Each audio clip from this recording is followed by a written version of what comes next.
sáng sớm bữa rơi mà xe với thế mình mang ngày đến rồi.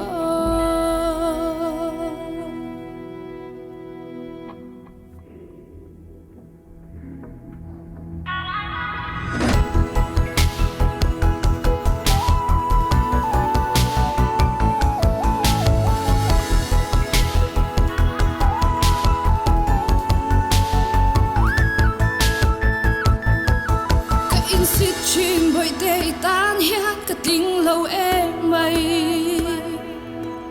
ít thiên lung lia mà em bị tùy phật tir tu hi min kal san lovin ka kya nga I om tata dam tak na nei lava ka om lai boy be say na thar min pe chi dân có thím nói à bơ ta như em lên chi na sẽ là ăn cả tên in na mun nằm trăng về lâu cùng sáng sớm bữa ra mà xe với thế mình mang ấy lên rồi.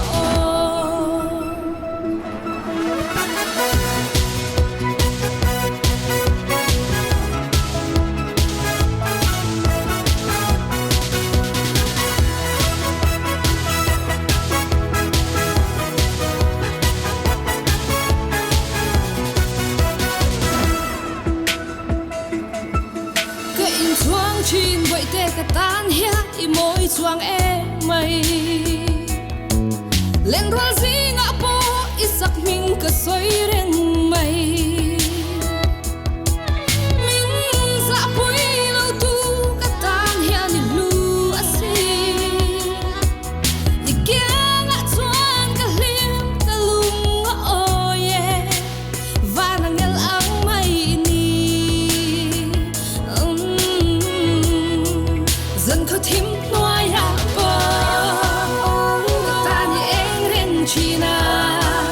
sẽ là ăn cả tên ni nun na mun nằm trăng về lâu cùng sáng sớm bữa ra mà xe với thế mình mang ấy lên rồi dân có thím nói à bơ ta như em lên chi na sẽ là ăn cả tên ni nun na mun chẳng về lâu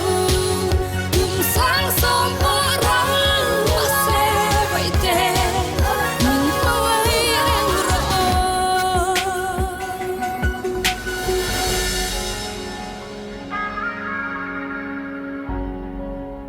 cùng sáng sớm bữa ra